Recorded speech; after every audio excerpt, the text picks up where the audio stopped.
Hi, and welcome. You're listening to the X22 Report. My name is Dave, and this is episode 1812A, and today's date is March 11th, 2019, and the title of the episode is The Deep State Central Banks Are Now Being Defunded, Transition Activated. Now, don't you just love it when you find a $20 bill in a jacket pocket you haven't worn in ages, or a purse you've not used for a long time? Well, imagine this, finding hundreds of dollars in the papers that are sitting in your file cabinet. I'm talking about that old 401k paperwork. That money is sitting there doing nothing. Our friends at Noble Gold can cast an eye over that lost paperwork and see if you qualify for a precious metals IRA with it. So they're offering one of these special Morgan Silver dollars for all qualified IRAs above $20,000. So dig out the old paperwork and click the link below to get started on your gold IRA. Let's get into the economic collapse financial news. Now, Trump is draining the swamp. He's also going to be draining the economic swamp, and he's already started to do this. And the only way to do this is to cut off the funding at the source for the deep state, for the central bank system.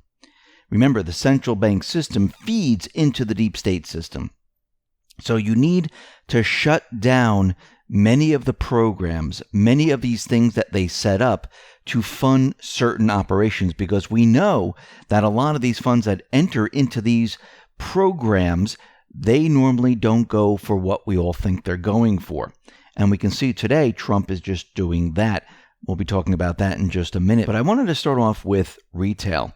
And we know that the American people, when they spend their money in retail, this is 70% of the GDP. And we know this is a very important number, because if people can't purchase goods anymore, guess what? The GDP suffers. And this is what the central bank has been concerned with for a very long time. And this is why they needed to come up with credit. This is why they needed people to borrow, to purchase the automobiles, to purchase, even now today, the durable good items like washers, dryers, any other type of electronics. They needed people to continually borrow, which means to them spend, which really means people are going into debt. And what we're seeing today is retail, well, it's having a little bit of trouble. Now, in the beginning, when all this came out during the Obama reign, they told us that it was the weather. That's why retail wasn't doing well. Well, it was snowy, it was cold, people didn't go out. Oh, it was raining, people didn't go out and they didn't go shopping. Well, that started to fall apart because the brick and mortar stores, they started to close up. Many filed for bankruptcy, and the situation just got worse. So then they moved to, well, everyone is shopping online now. Everyone is not using brick and mortar stores. Everyone is going to Amazon. But then we started to break that down, and we realized it was only a very small percentage where people shopped online compared to trillions and trillions of dollars where people shop offline. So that story started to fall apart. Yes, and there is a trend. Think about it. I mean, the internet is brand new, compared to everything else.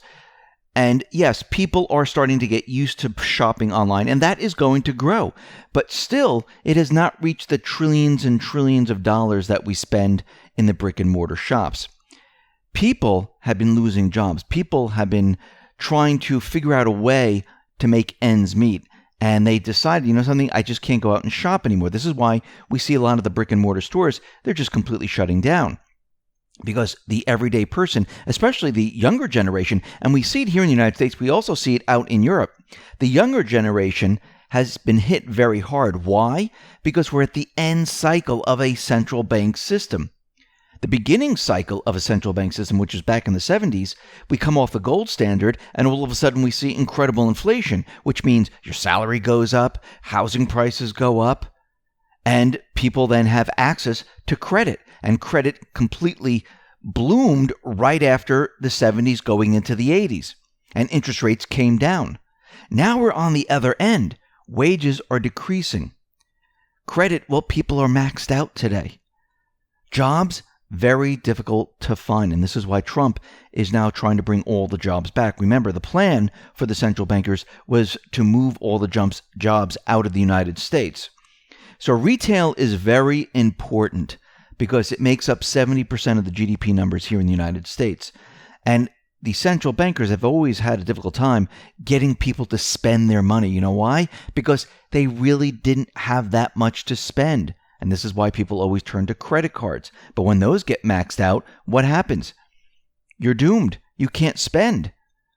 And we can see that motor vehicles, well, parts and dealers, they were down 2.4%. Furniture and home furnishings, down 1.2%. Electronics and appliance stores, down 0.3%. Clothing and accessories, down 1.3%. Gas stations, down 2%, but that might be the price of gasoline. And you can see that a lot of different sectors within the retail industry, they are not doing well. If you look at some other things like, food and beverage stores, they're up by 1.1%. We see also miscellaneous store retailers are up by 0.1%. Food and service and drink places up by 0.7%. So the main area, furniture, home furnishing, electronics, appliance stores, clothing, they are all down right now. And the central bank realizes if people aren't spending, there is a problem.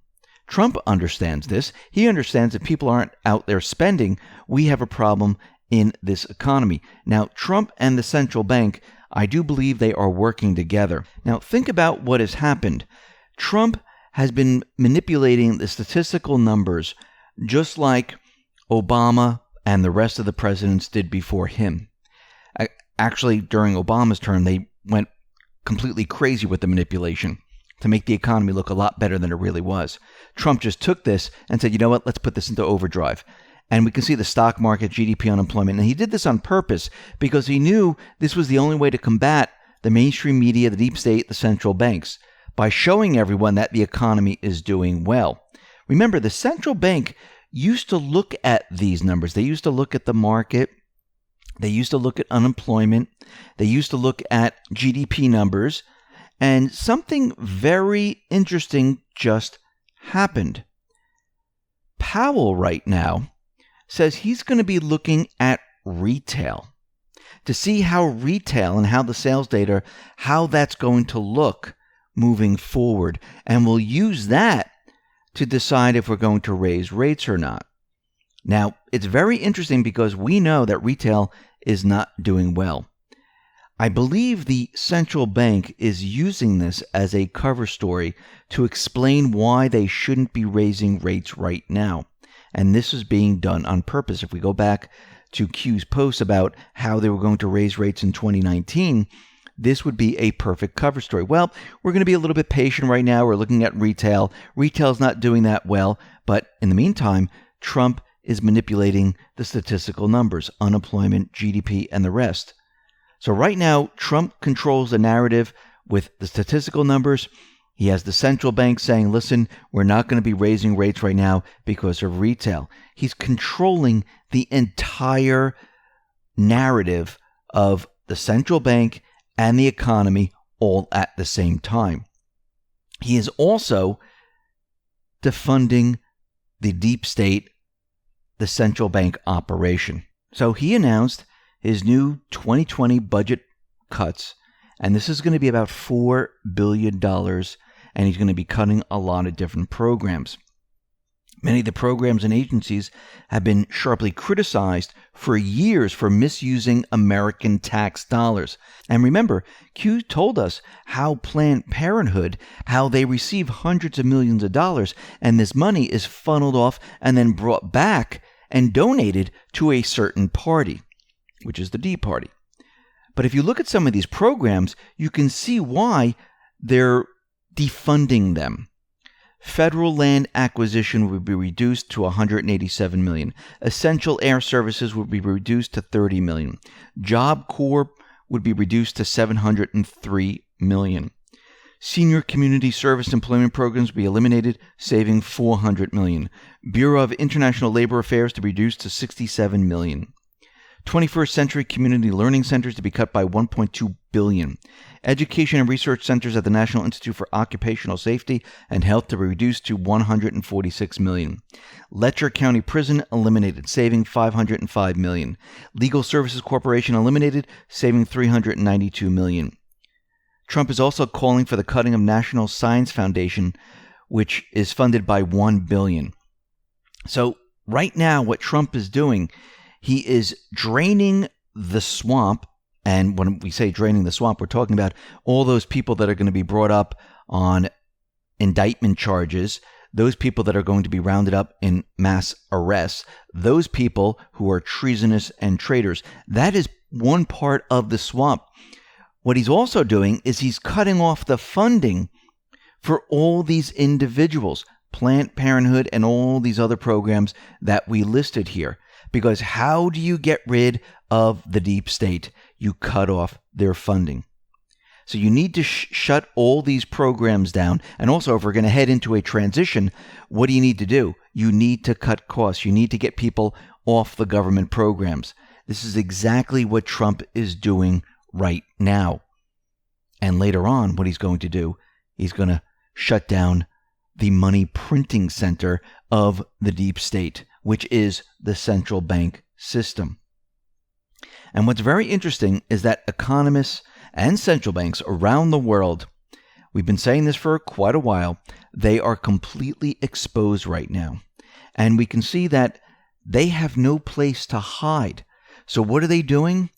They're cutting their global forecast. Now, economists, they're saying this has taken us by surprise. I can't believe how the global economy is slowing down. Yes, the central bank system cannot operate under these conditions. And this is why they normally have an event. And I don't know why everyone's so surprised. We knew this was going to happen. So economists are looking at this and they're saying, yeah, this is not doing well. And they are lowering their outlook on global growth. The OECD joined the IMF in slashing its 2019 growth forecast, cutting its projections to its aggregate global growth to just about 1%, just over half of its previous outlook of 1.8%. Jerome Powell is out there, though, saying the U.S. economy, well, it's in a good place. And it looks pretty darn good if you look at all the economic data. So Trump is making the United States look incredible.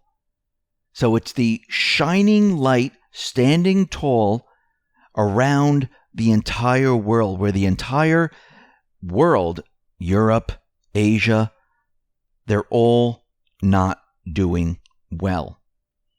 And I believe the plan is to expose the central bank system while keeping the economy looking fantastic. And there's reasons for that, because he needs to get reelected, first of all.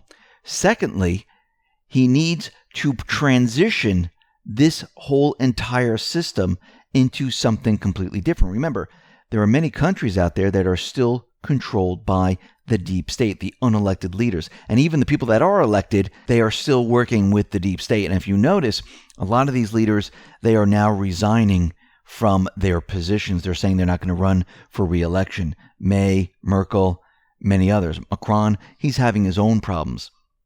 And we see the UK with the Brexit, they're trying to break away from this central bank system. The people didn't want to be associated with the EU.